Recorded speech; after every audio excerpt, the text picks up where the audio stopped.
আমি কিন্তু বিদেশি, সব কথা পরিষ্কার করে বলতে পারবো না। এইবার রাহুল ব্রাদার বাংলাদেশের এক মাহফিলে বক্তব্য দিতে এসে ভয় খেয়ে গেছে। যখনই ভারতের বিষয়ে তিনি বক্তব্য দিতে লেগেছিল তখনই তিনি ভয় খেয়ে গেছিল, আর ভয়ে তিনি বলেছিল সব কথা আমি বলতে পারবো না। আসুন তিনি কোন কথা বলতে গিয়ে ভয় খেয়ে গিয়েছিল আমরা সরাসরি রাহুল ব্রাদারের মুখ থেকে শুনি। আমি কিন্তু বিদেশি, সব কথা পরিষ্কার করে বলতে পারবো না, কারণ আমাকে ফিরে যেতে হবে। হবে কি হবে না? হবে না মনে করছেন?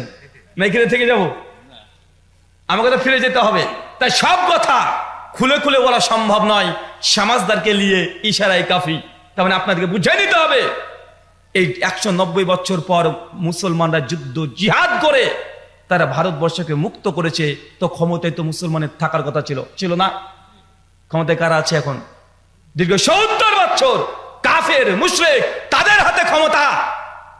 আমাদের অর্জিত ক্ষমতা 800 বছর শাসন করেছি, কেন আমাদের ক্ষমতা আজ কাফেরদের হাতে, মুশরিকদের হাতে কেন আছে? আগে এই পয়েন্ট আপনাকে বের করতে হবে। আল্লাহ তো রাজত্ব দিয়েছিল আমাদের, 800 বছর ক্ষমতায় ছিলাম। 800 বছরের মধ্যে কেন আমাদের ক্ষমতা তাদের হাতে চলে গেল? যতক্ষণে কারণ বের করতে না পারছেন ততক্ষণ পর্যন্ত গোটা বিশ্ব জগতে মুসলিম জাতির বিপ্লব আনা সম্ভব নয়।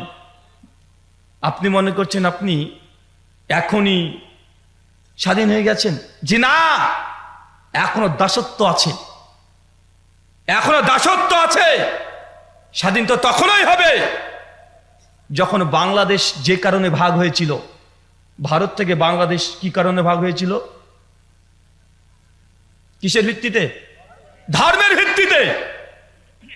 ভারত থেকে সমস্ত দেশগুলো ভাগ হয়েছে ধর্মের কারণে, যে মুসলিমরা একটা ধর্মের জন্য রাষ্ট্র চায়, মুসলিম রাষ্ট্র চায়।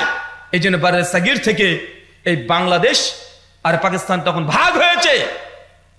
তো 70 বছর হয়ে গেল ইসলাম কায়েম হয়েছে।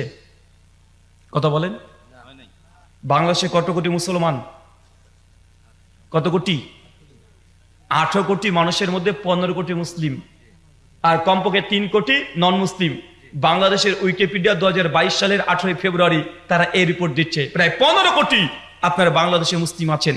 পাকিস্তানে কত কোটি মুসলমান? কত কোটি? প্রায় 20 কোটি। ইন্ডিয়ায় মুসলমানরা সংখ্যালঘু, তারপরেও 37 থেকে 40 কোটি ইন্ডিয়াতে মুসলিম আছে। কত হলো বলেন তো এবার? ওদিকার 40, এদিকার 20, 60, বাংলাদেশের 15, কত হলো? 75 কোটি।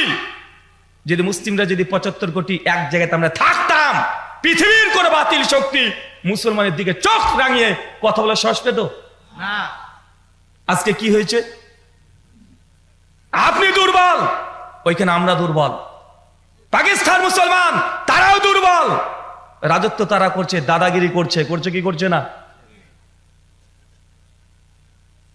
যদি ধর্মের জন্য দেশটাকে ভাগ করা হয়, এখন পর্যন্ত আপনারা ইসলামী রাষ্ট্র ঘোষণা হয় নাই।